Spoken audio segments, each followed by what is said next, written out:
Uh, Welcome everyone. Um, Hope everyone is staying safe, staying warm and safe with the snow and ice, cold weather, etc. Um, so yeah, this is I don't think we haven't done a session like this for a little while, so I'm really excited that we can get this going. And uh, hopefully we'll have more to come. So first, I'll just quickly uh, go through a Halachic Left's mission statement. Halachic Left is a grassroots movement of halachically observant Jews advocating for our communities to oppose Jewish supremacy. Um, Sorry, give me one second. Um, to oppose Jewish supremacy, support ending the Israeli military control and occupation of Gaza, the West Bank, and East Jerusalem, and work for a just and equitable future for Israelis and Palestinians. Today, we're going to hear from Dr. Omer Bartov, who is an American Israeli scholar and Dean's professor of Holocaust and Genocide Studies at Brown University. He has written widely on war crimes, inter-ethnic relations, and genocide. His recent books, published in multiple languages, include The Anatomy of Genocide, The Life and Death of a Town Called uh, Buchach. I think I'm pronouncing it Church. correctly. Buchach, which was published in 2018 and won the National Jewish Book Award. And Genocide, the Holocaust, and Israel-Palestine, First-Person History in Times of Crisis, published in 2023, and named the Choice 2024 Outstanding Academic Title. Bartov's essay and commentaries have been widely featured in national and international magazines and media outlets. His new book, Israel: What Went Wrong, will be published in a few months, April 2026, by Farrar Straus and Giro in US and Penguin Random House Books in the UK, as well as in several European languages and in Chinese.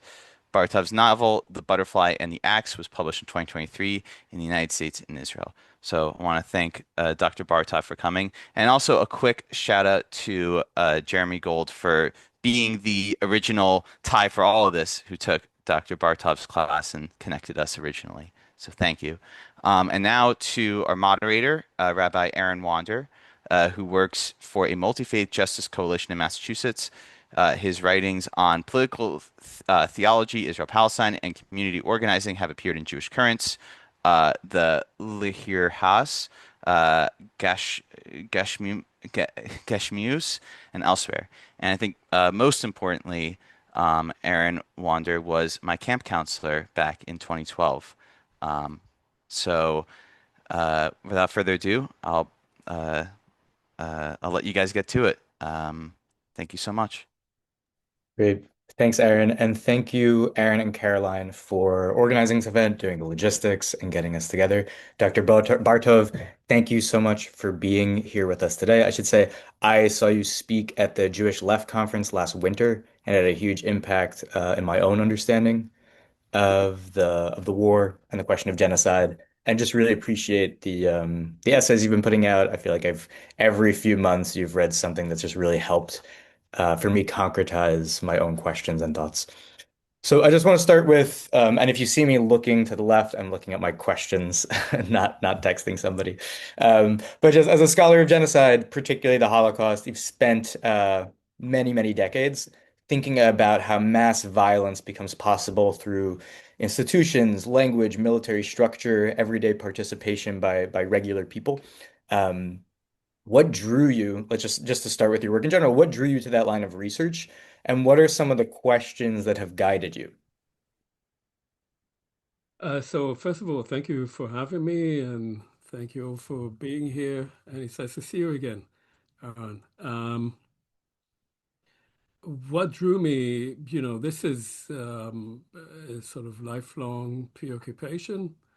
I guess in part it has to do with growing up in Israel. I was born in the mid 1950s in a country where many of my neighbors, many of the people in the neighborhood were Holocaust survivors, a country that had just been created itself by fire and sword.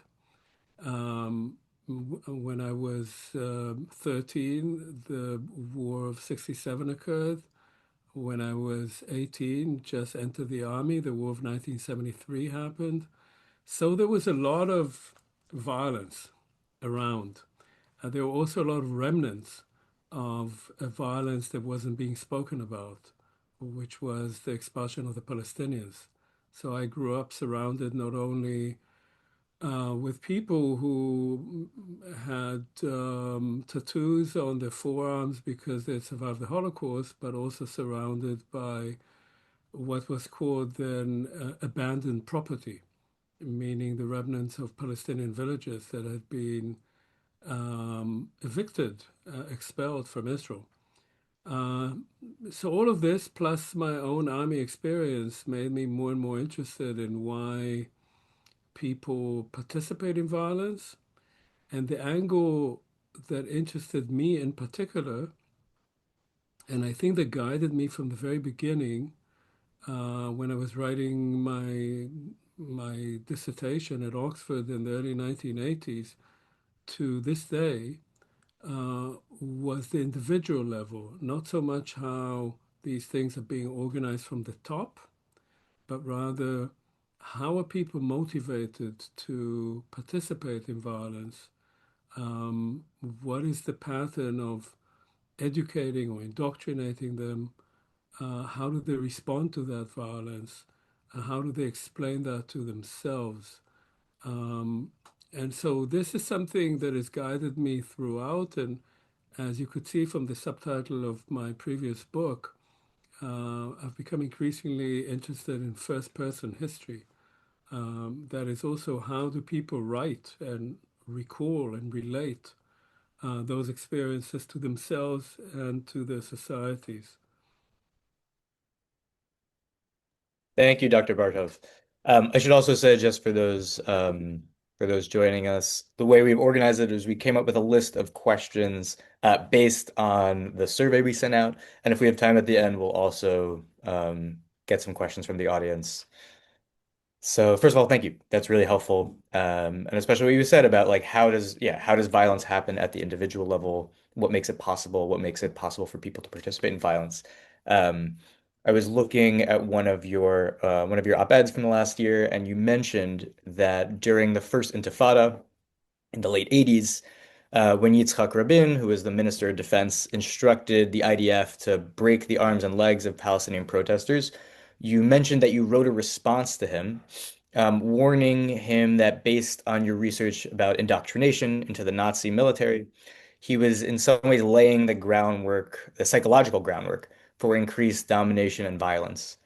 What were the warning signs that made you send that letter? What were some of the trends or questions you were seeing?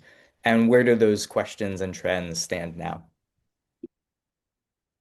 Yeah, so look, the warning signs were everywhere because at the time, the first Intifada began in December 1987.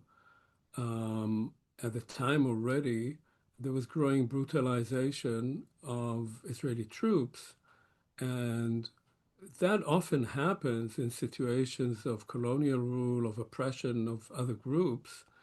But in this case, um, Rabin, who was Minister of Defense at the time and a much admired general going back to the War of 1948, was not only licensing it, but calling for it, calling for brutal behavior by heavily armed troops against mostly Palestinian teenagers who were throwing, rocks at students, at soldiers. So you could see a pattern. Now, this pattern began long before, and I should make a sort of reference to an article that came out at the time. It came out, I think, in March of 1988 by a professor of history who was my own professor at the time. Yehuda El-Kanai has since passed. And Yehuda El-Kanai himself was a child Holocaust survivor. And that gave him a kind of legitimacy to write that article. And what he wrote was an article titled In Praise of Forgetting. And what was he talking about that one should forget? he was saying that I wonder why I'm looking at myself here, the picture, by the way. Has I think we something just changed here? changed the view. So everybody's still Oh, there. oh, okay. At the time, um, what he wrote was that Israeli youth, young men and women, had been exposed increasingly to a kind of education about the Holocaust that made them feel that they had license to exercise violence against others. Uh, Now, he's writing that in 1988, and it was somewhat scandalous to write that, of course, at the time, because you would have thought that um, obviously we have to remember the Holocaust. And what he was saying was that this constant harping on self-victimization among people who were born long after those events was giving them a particular sense of license to exercise violence against others.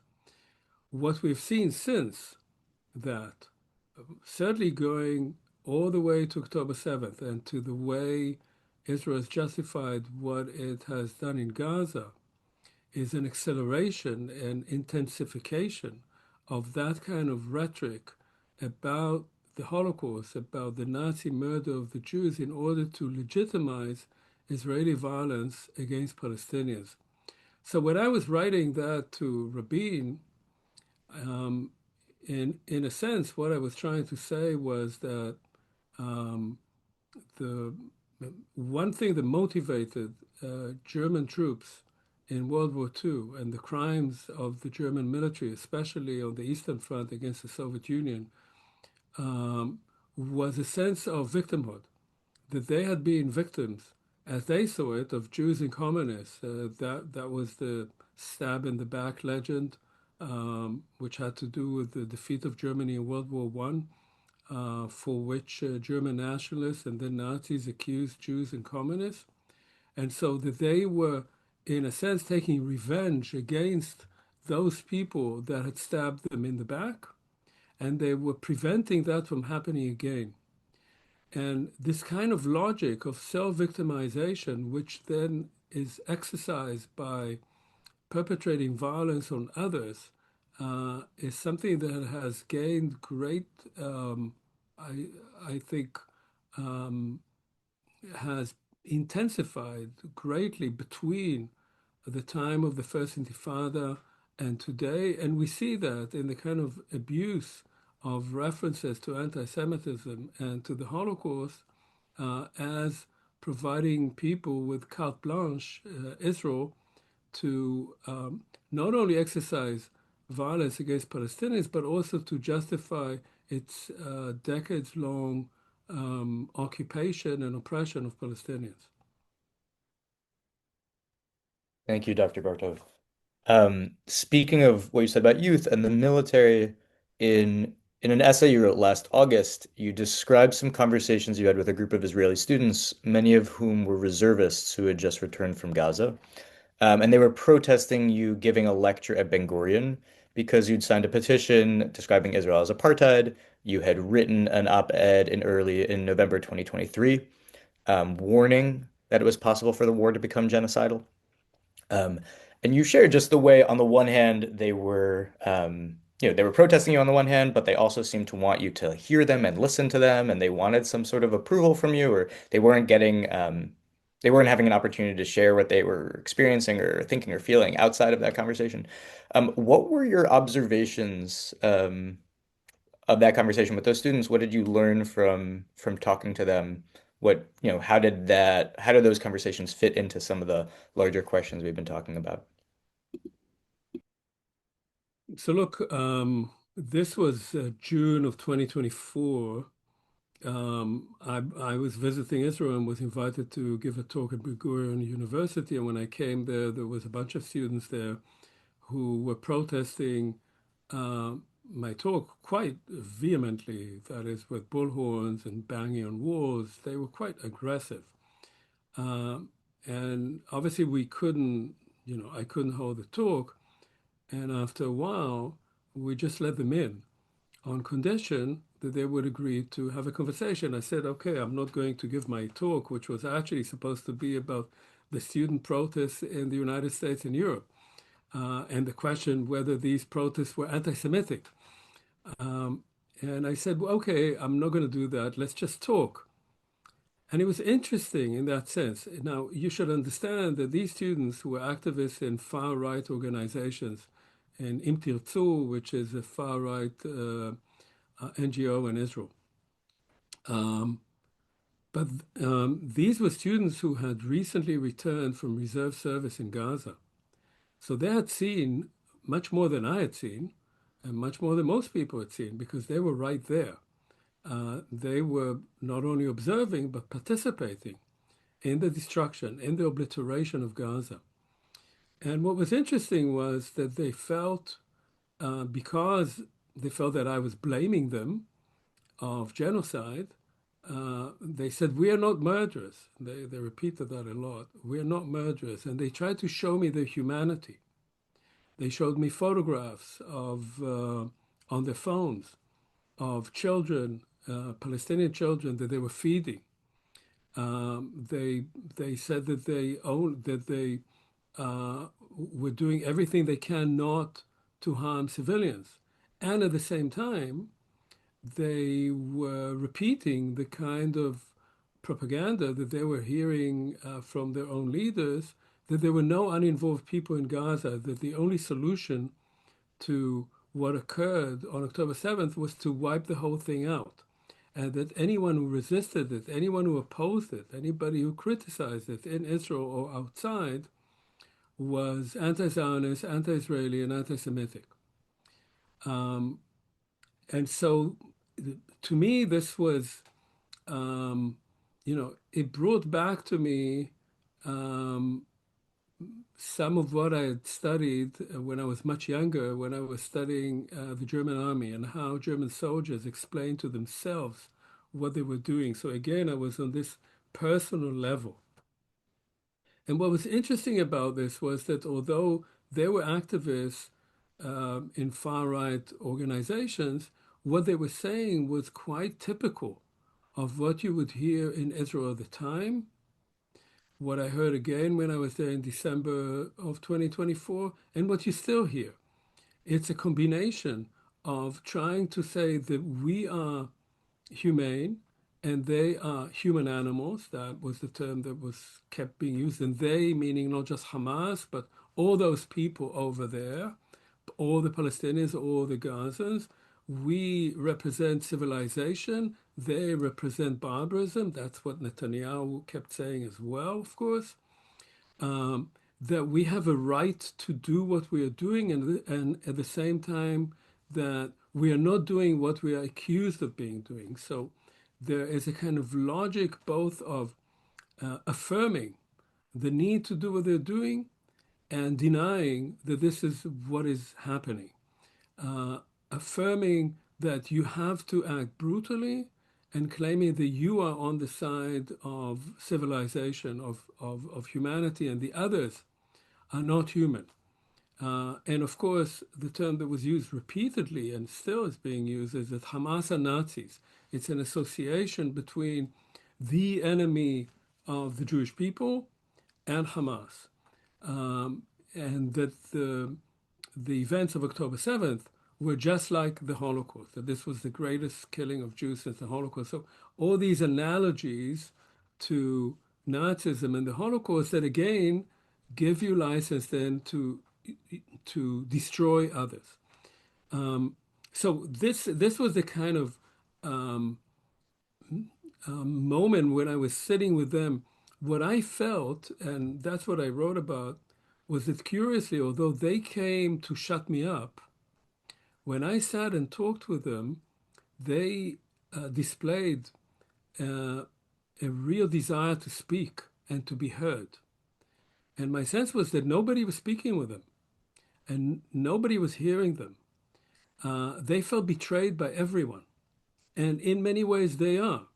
Hundreds of Israeli soldiers died. They were buried with great fanfare, and that was it. They had to believe that they were dying for some good cause. They could not accept that it might not be a good cause, that they might be doing the wrong thing.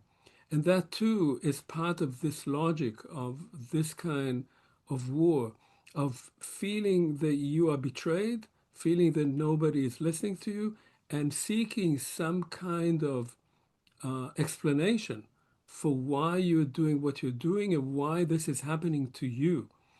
Um, and that, again, became part of a larger context in Israel. Most of the people that I know in Israel are not far right activists. Most of the people I know are left of center all the way to the so called radical left. Not that there is much of that in Israel.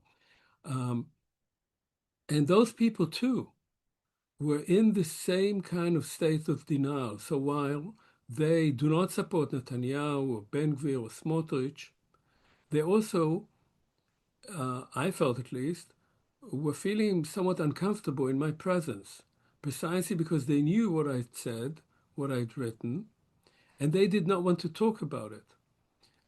They did not really want to think about what the IDF was doing in Gaza. They were completely immersed in their own sense of victimhood.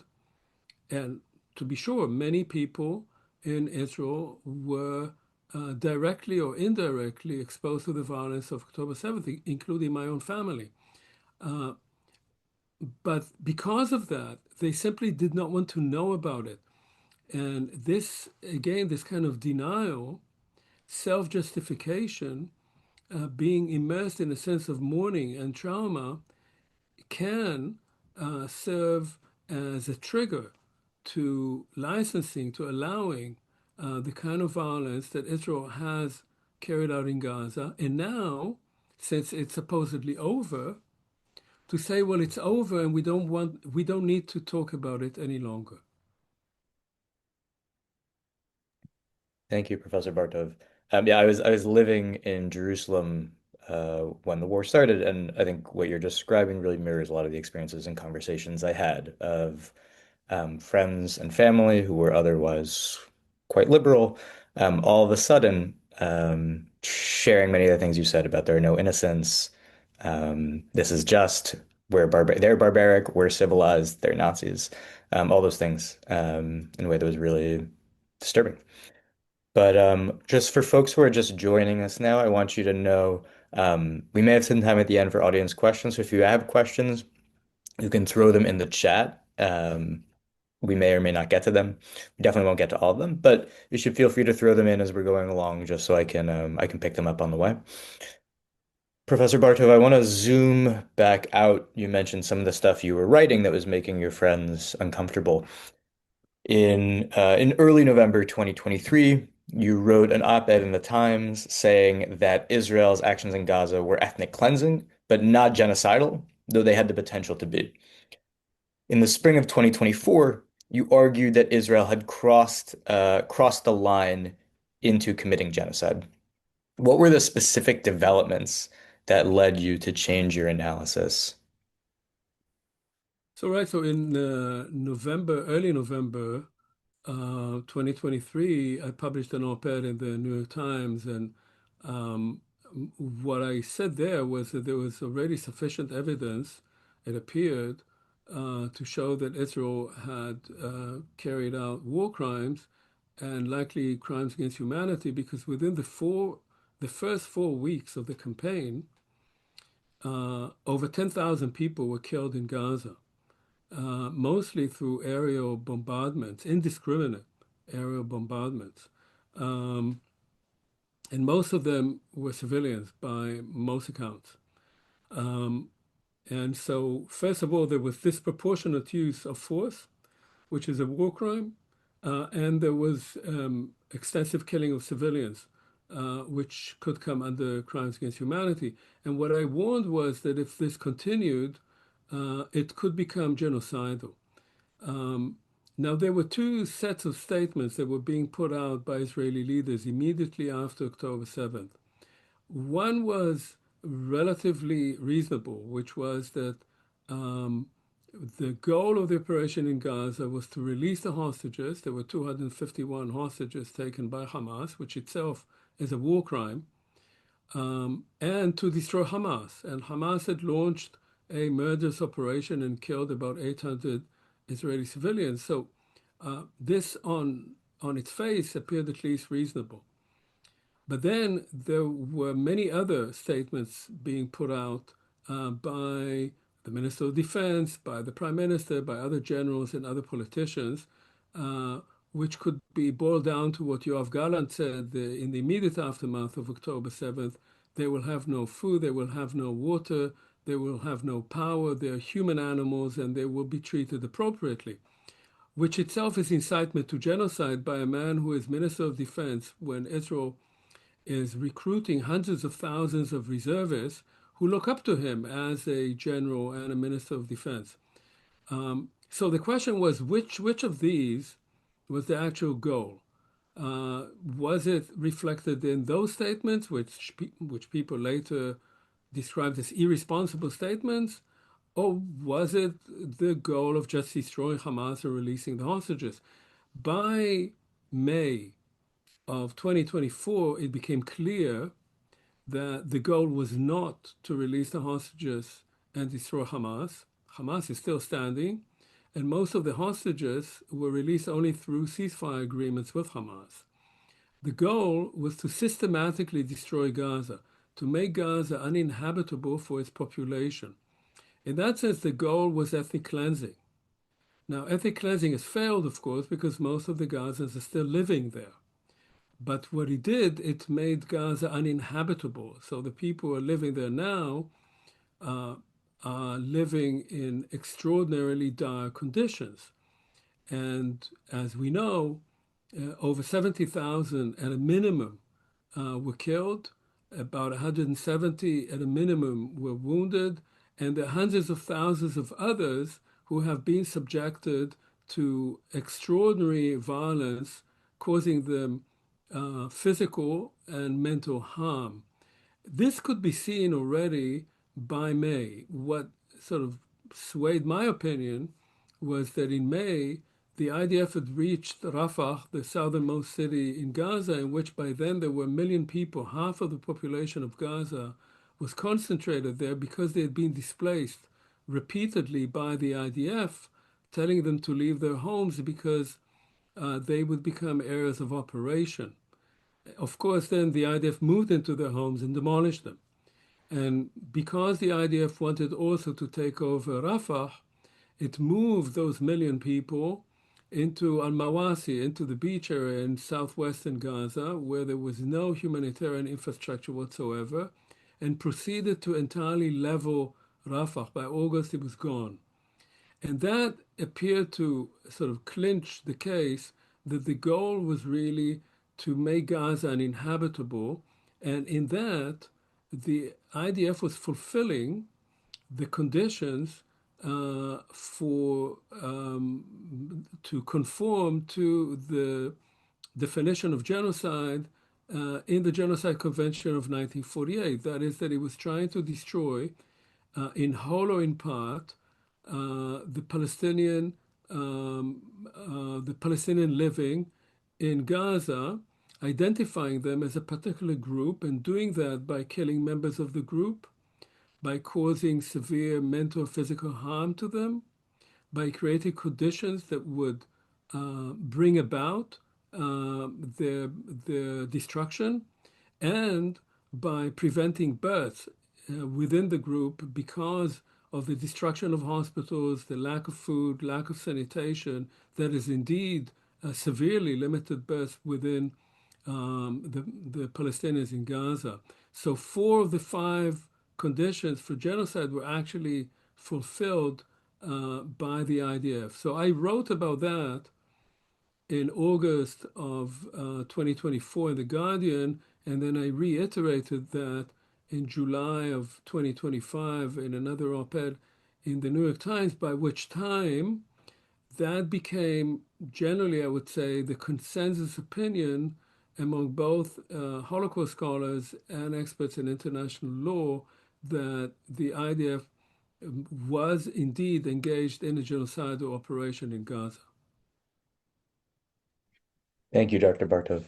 I should also just say as a housekeeping thing, if folks also want to send me questions privately, you don't want to post it in front of the whole chat. I know one of the reasons we're all on this call is to learn. We're coming from different experiences, backgrounds, positions. So if you have a question that you want to explore, I can't promise that I'll ask it, but if you want to send it to me privately, you can also send it to me privately. So Dr. Bartov, one of the things I heard you getting at is, or maybe a related topic is right, the question of intent and how genocides emerge. In Holocaust and genocide studies, there's been a long-standing debate, and obviously these are ideal types, and most people fall somewhere on the spectrum, but a debate between intentionalists and functionalists. Intentionalists, I know I'm not explaining anything you don't know, but for our audience, intentionalists, people, the idea that genocide is driven by a clear, intentional plan from above.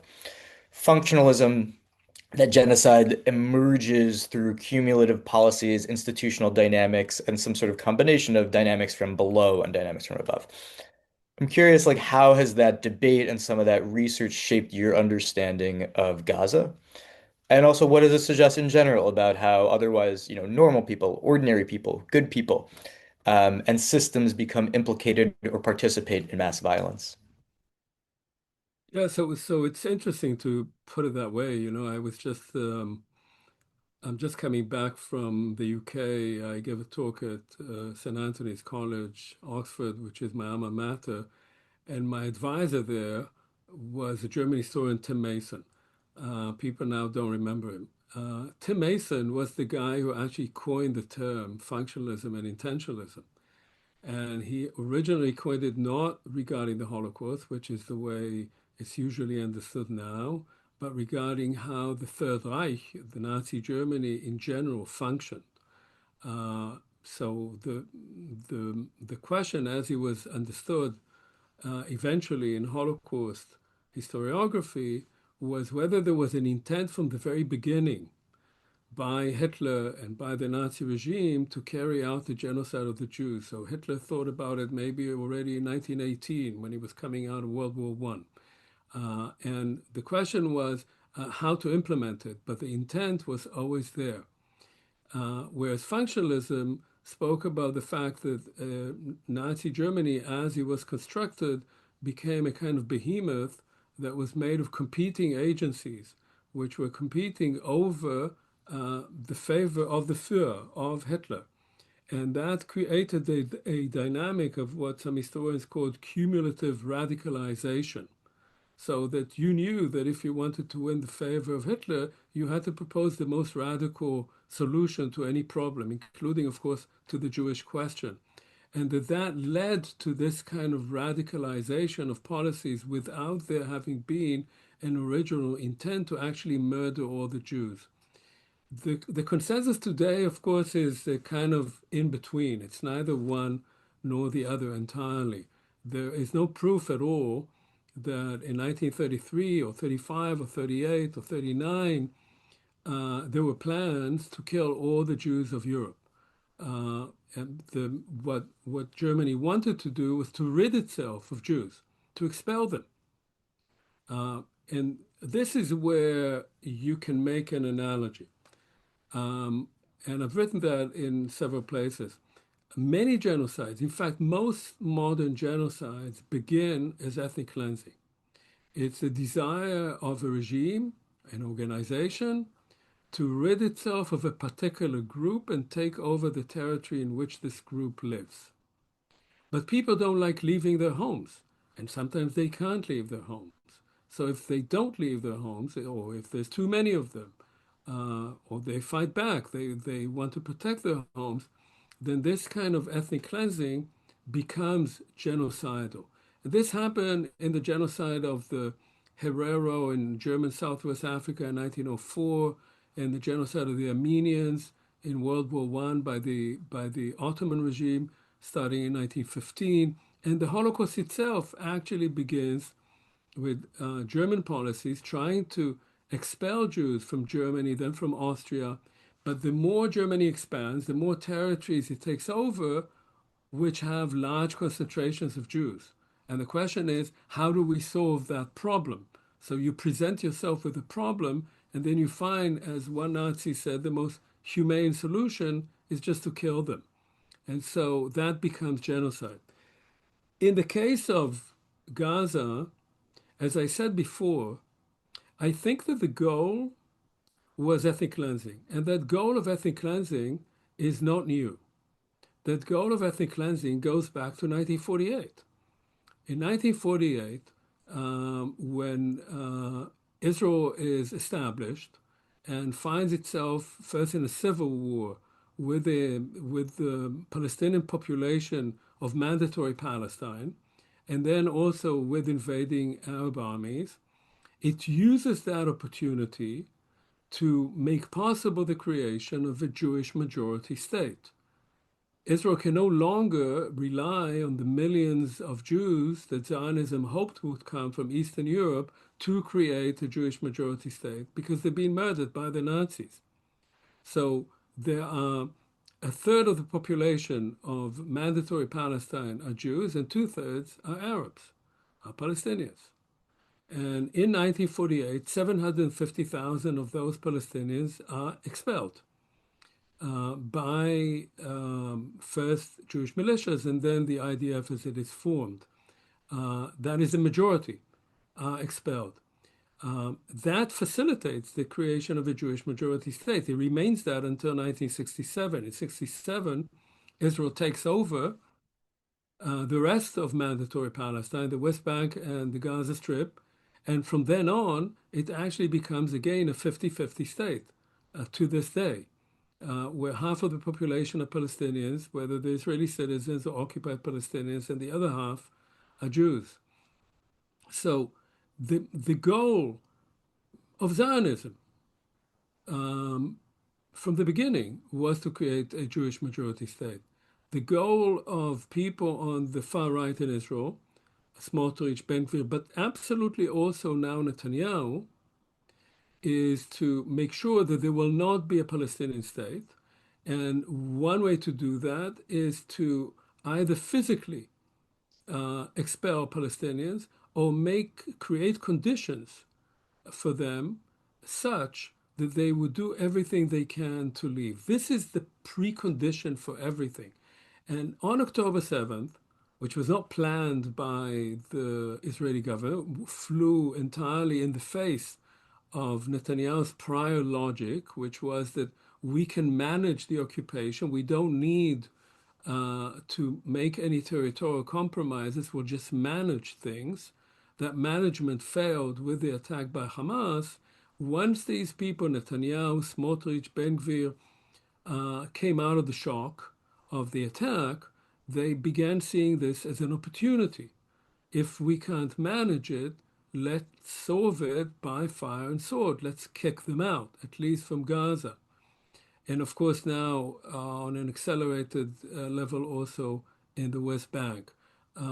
So there is if you like, there is a functional aspect to this. There is something that has been there from the beginning. There is also a particular intent. And you need, if you want to, at least by my book, if you want to define something as genocide, you have to also look specifically at the motivation for particular actions. And you find that motivation being expressed clearly by Israeli politicians and army people after October 7th. We have to carry out a second Nakba, a Gaza Nakba, as one of the ministers calls it, and you see a pattern of operations.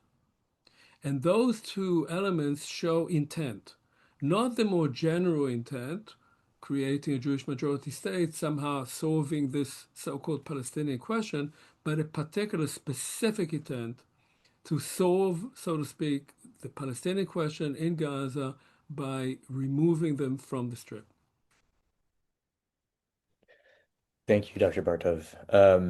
Maybe one overlapping but adjacent, slightly different question is, um, international law has a particular standard of genocide, intent to destroy a group in whole or in part. Are there gaps or differences between the legal definition of genocide and a historical or sociological one? could you have a functional genocide or a genocide that emerges functionally that does or does not meet the legal threshold? Are these definitions always overlapping? Look, this is something that people have talked about for a long time, and increasingly so since October 7th, of course. There are scholars, um, just to mention maybe the best known and prominent one, Philip Sands, who has been sort of grappling with this question. He's the author of a book called East West Street. I strongly recommend it. It's also a very well written book. And he talks there about the tension between the notion of crimes against humanity, that's one concept, and genocide is another concept, because for genocide, you have to show intent. The intent, as you said, to destroy a group in whole or in part as such. And and it's a crime about groups. You don't kill people just as individuals, you kill them as members of the group. Your intent is to destroy the group as a group, even if you don't kill all members of the group, that it would no longer exist as such. Whereas crimes against humanity includes extermination of civilian populations. If you exterminate people in large numbers, that would be a crime against humanity. And you don't have to show intent. You have done it, right? Whatever your intent was, you are guilty of having done it. And you don't have to identify them as a particular group. You're killing them as individual human beings. So there's a tension between the two. But as Philip Zans and others have said, the problem with the genocide, the term was coined by Raphael Lemkin in 1944, a Polish Jewish lawyer whose own family was killed in the Holocaust, but who started thinking about this in the wake of the Armenian genocide already before the Holocaust. The problem with the term is that people often use it not as a legal term, but as a term of outrage. That is, if you see large numbers of people being killed brutally, it must be genocide. What else would it be? And if somebody comes and says, well, you can't show intent to kill them as a group, people are outraged at you too. They say, but this is genocide. You can't call it anything else. It is, as Lemkin called it, the crime of crimes. It's the worst thing that can happen. And so the problem with that is that people hurl allegations of genocide at each other because they want to show that the other side is doing horrible things, right? In that sense, in Israel, people said what Hamas did to us was genocide.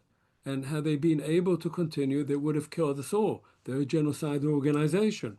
And Palestinians say Israel is carrying out genocide in Gaza. And everyone feels that they're morally on the high ground. That's the reason that I insist on using the genocide definition of the UN Convention. A, because it's a pretty good definition. It has some problems, but it's a pretty good definition. B, because unlike crimes against humanity or even war crimes, genocide has a convention. That UN Convention of 1948 means that all signatory states of that convention, which includes most states around the world, including Israel and Germany and France and Britain and the United States, are obliged to adhere to what they signed. And the official name of that convention is the Convention uh, um, uh, on the Prevention and Punishment of the Crime of Genocide. So if you are a signatory state, you have to try and prevent genocide from happening when you see that it may be about to happen. You have to try to stop it when it is happening, and you're duty bound to punish those who carried it out. That's a very important element here. And we don't have it. There may be in the future a convention on crimes against humanity. There's talk about it, but there isn't right now. And having these conventions is very difficult. And a second very important thing about genocide that I want to stress, uh, unlike other horrific crimes, is that genocide tends to be a social event. I wrote a whole book on that, the book on the town of Buchach, where you see that on the local level. Genocide is a social event. That is, if you think about specifically about what Israel carried out in Gaza, and we talked about the kind of indifference and denial and refusal by Jewish Israeli citizens to acknowledge what was going on. Think about all the other organizations in Israel that could have and did not say anything about this. Think about the Bar Association in Israel. Think about the Association of Israeli Physicians. Think about university presidents and other scholars. All those people did not speak out as individuals and as representatives of organizations that ought to speak out.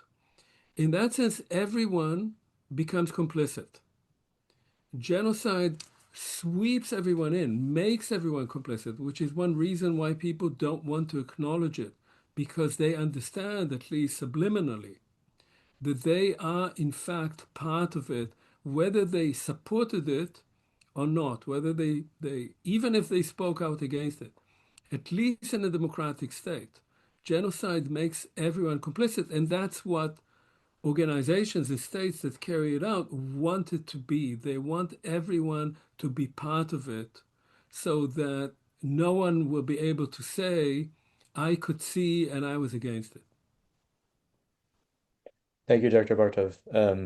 That is a really, yeah, just a really helpful way of, for me, of thinking about how these different definitions line up. What are some of the challenges of using them together, and also what you said at the end of once everybody is implicated in an event, then there's a huge psychological resistance to naming it as such.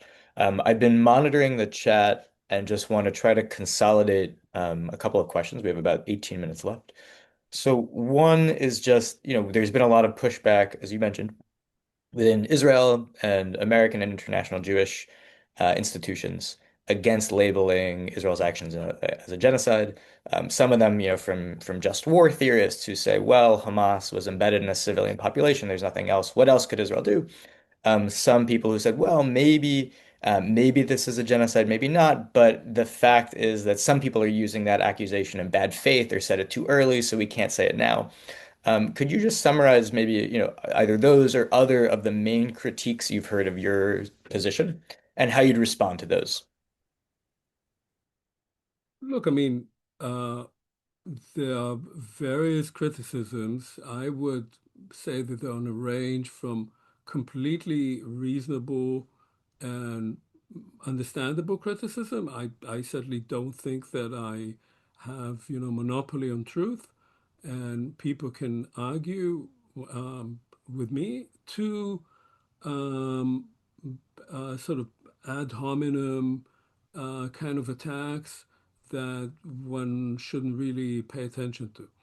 So, in terms of the more reasonable criticism of the genocide, of the allegation that Israel carried out genocide, uh, I clearly we don't have all the facts. We may never have them. If it were to depend on the Israeli government, we won't, because, as you know, Netanyahu has vehemently resisted establishing a state commission of inquiry, which is the only way to actually gather the evidence, both on the political and on the military level.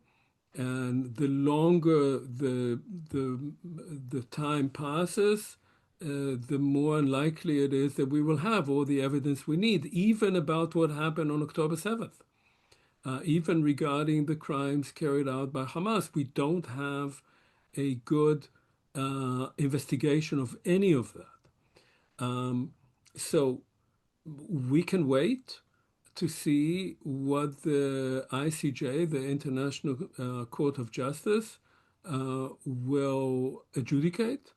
It's going through the materials, it may um, rule that Israel carried out genocide. It may rule otherwise. It's not unlikely, to my mind, that it would say that there were genocidal actions carried out, but that the event as a whole, may not be. That's how they ruled about Serbia. So it's possible. I don't know. But these are certainly um, um, reasonable debates over whether Israel reached the high bar of genocide or not. I think it did. But Philip Sands is still sitting on the fence a little bit, although he's moving increasingly toward also adjudicating this as genocide. Um, Other sort of criticisms are, to me, quite bizarre. And I saw some of them, including Brett Stevens writing in response to my article in the New York Times a couple of weeks later. Reading his article, I thought that the New York Times must be on my side because his article was so off the wall that if they published it, they couldn't have really thought that it would be convincing. So what are these arguments? For instance, if Israel really wanted to carry out genocide, it would have killed 1 million Palestinians right away. No problem. But it didn't. So if it killed only 70,000 or 100,000 or 150,000, that's not quite genocide. That's not high enough. That's a very strange argument to make, right? First of all, because you have to read the Genocide Convention, and the Genocide Convention does not necessitate killing everyone or even killing most people. As I said, it has a variety of sections. We know that large numbers of Palestinians died without being directly killed by Israelis because of the conditions created by the IDF, which led to their death or to serious physical and mental injuries, especially among children. So that sort of argument of numbers is I'd say it's curious, it's bizarre, it's also makes you think about the morality, the ethics of the people using that argument. A second argument is that yes, Hamas is embedded. It has hundreds of miles of tunnels under Palestinian communities, and therefore we don't have a choice. The only way to destroy Hamas is to destroy Gaza. That's also a very strange argument because what it says is that the only answer to genocide or to an attack, let's say that what Hamas intended was genocide, which is somewhat dubious, but let's accept that argument. The only answer to genocide is genocide. The only way to destroy Hamas is to destroy Gaza, to destroy everything there. Uh, Nothing justifies genocide. Genocide is not a crime that you can justify. You can't say under particular conditions I could carry out genocide. And I give you an example. When the Allies were fighting Nazi Germany was clearly guilty of genocide. The term didn't exist until the end of the war, but Nazi Germany led to the deaths of millions and millions of people intentionally, right? Uh, was there a justification then to respond to that by perpetrating genocide on Germany? There were voices that talked about that in the United States, in Britain, in the Soviet Union, but that was not what happened. When the Americans occupied Germany, what they did was the Marshall Plan. They actually handed over money to rebuild Germany, not because they were so humane, but because they thought that the best way to prevent this violence from happening again is to create a different kind of Germany and to help Germans build a different kind of Germany. Had Israel said that, had Israel said on October 7th or 8th, look, Hamas is a terrorist, murderous organization. It's not good for Palestinians either. And I would state that myself. Uh, let help us destroy that organization. And we will, together with you, create a different kind of Gaza. We'll unite it with the West Bank, we'll rebuild it, and we'll make it into a place that you will want to live in, and we will become good neighbors with each other. But that was, of course, not at all the Israeli policy. The policy of Israel was to use the opportunity of the attack by Hamas to destroy Gaza. So these sort of arguments, you know, and then of course the last one I will mention is the sort of whataboutism, uh, and and that's a very important point to be made because people say, well, why people around the world so exercised by what Israel is doing? Look at what Russia is doing and China is doing and Sudan and Myanmar and so forth. That's true. There are horrific things happening around the world. Russia is carrying out a criminal war in Ukraine. Myanmar has carried out genocide. Um, what is the difference? The difference is that Israel is a country that is supported precisely by those countries in the West, Germany and France and Britain and Italy and the United States that claim to be the protectors of human rights and the rule of international law. Those are the countries that put together this edifice of the Genocide Convention, of the Geneva Conventions, of the Rome Statute. They claim to be the defenders of that, and they have not only given Israel impunity to carry out genocide for 2 years, they have supported it. They have given it political cover, they've given it economic support, and they have flooded it with arms. That is unique, that a country is being supported in carrying out genocide by those very countries that claim to be the protectors of civilization, of human rights, and of international law. And in that sense, I can totally understand the outrage of Europeans and especially young Americans whose own tax dollars were being used to send Israel bombs that completely flattened Gaza. Thank you, Dr. Bartov. Just to consolidate another set of questions, when I was living in Jerusalem, I spent a lot of time in the West Bank, and I saw the surge after October 7th of settler and military violence in the West Bank, of repression with inside 48.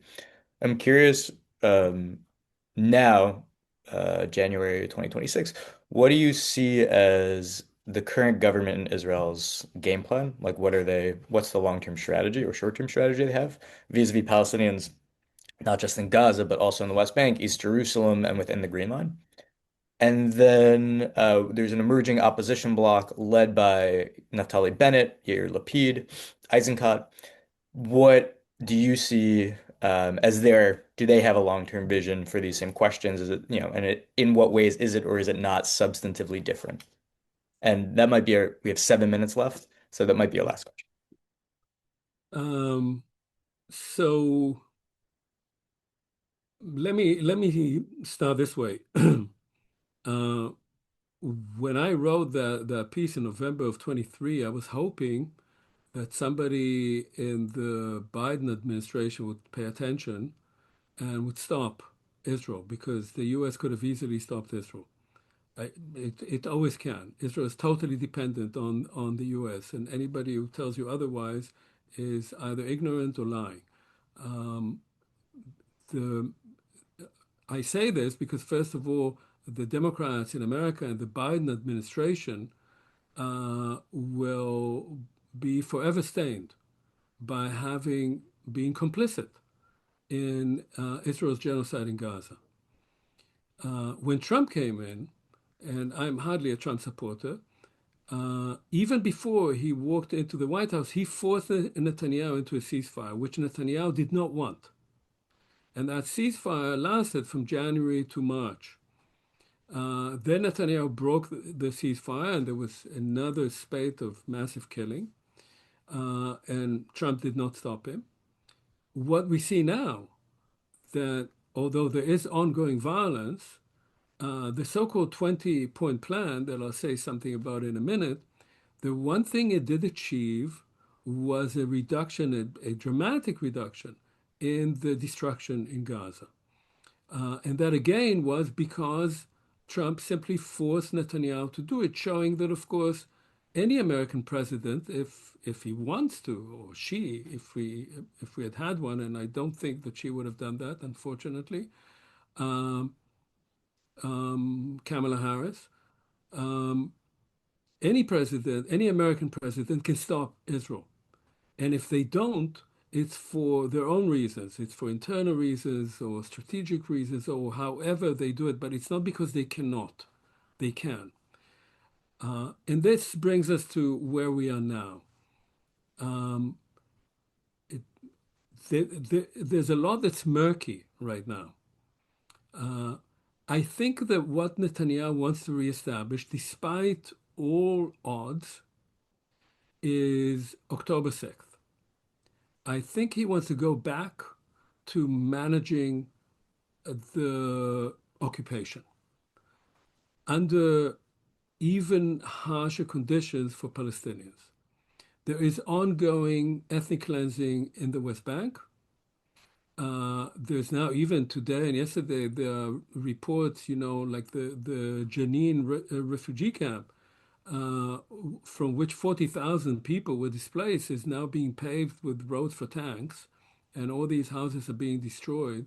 And of course, communities in the Hebron Hills are being emptied one after another. So there's ongoing creeping ethnic cleansing in the West Bank.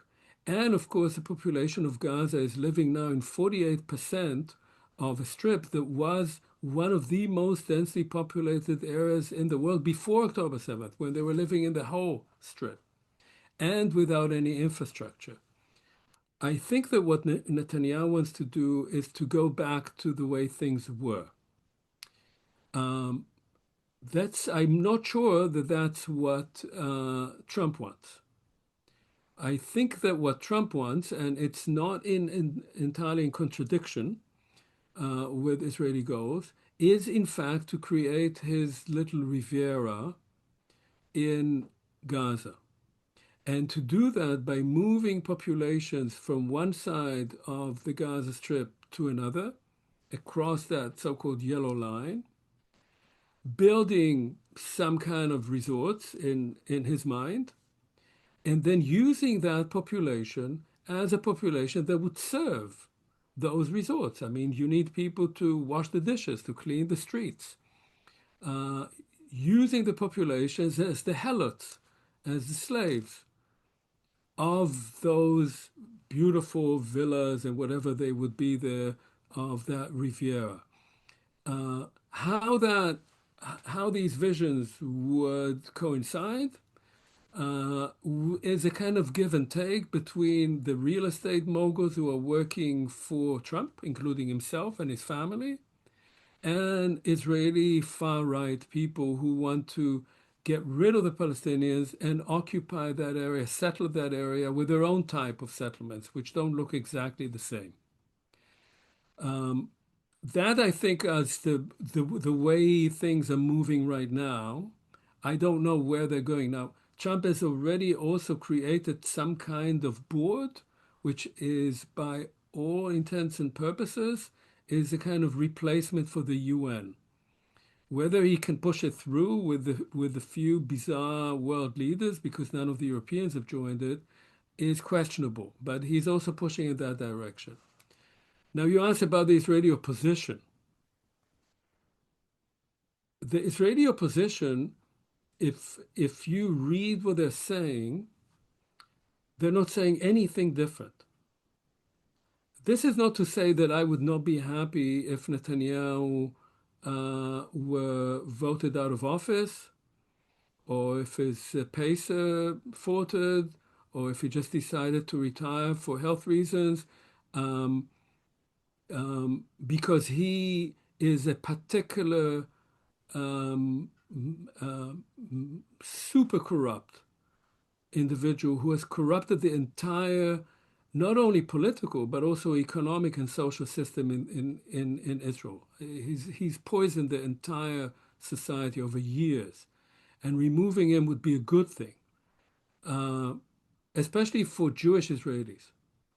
But for Palestinians, if Bennett came into power, or Lapid, or whoever it might be, They are not offering anything different.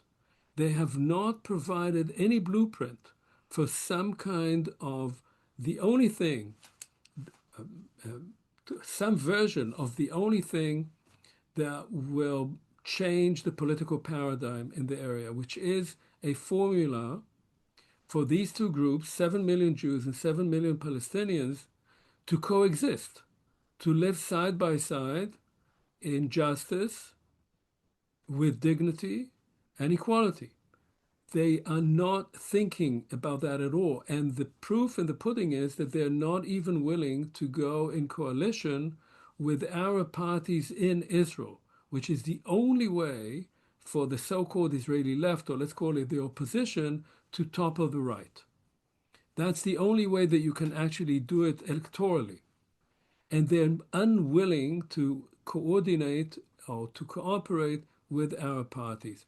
So um, there may be a dynamic once Netanyahu is gone, if he's gone, and I'm not at all sure that he's going to lose the next elections, there may be a dynamic of change, but they have not come with any kind of real alternatives to Israeli policy right now.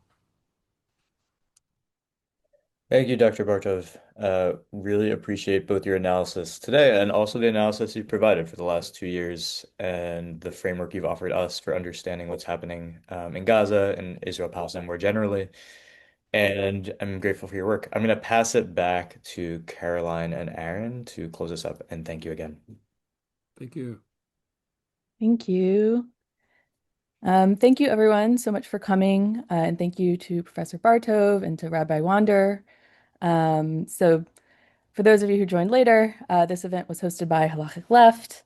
Aaron, the other Aaron, the one who didn't moderate, already gave a pitch at the beginning, but I'm going to go ahead and drop some links in the chat for people who aren't familiar. Um, we so we have an email list for anyone who wants to join, and also a couple of WhatsApp groups. We also have a feedback form for this event, so if you have any feedback, we'd love to hear it. We also have a suggestion form for future speakers. Um, and I also dropped a link for our book club meeting next week for those who are interested in that. But yeah, thank you so much for coming. Have a wonderful Sunday. And if you're affected by the snow, please stay safe. And bye, everyone. Thank you. Thanks. Bye-bye. Bye. Bye.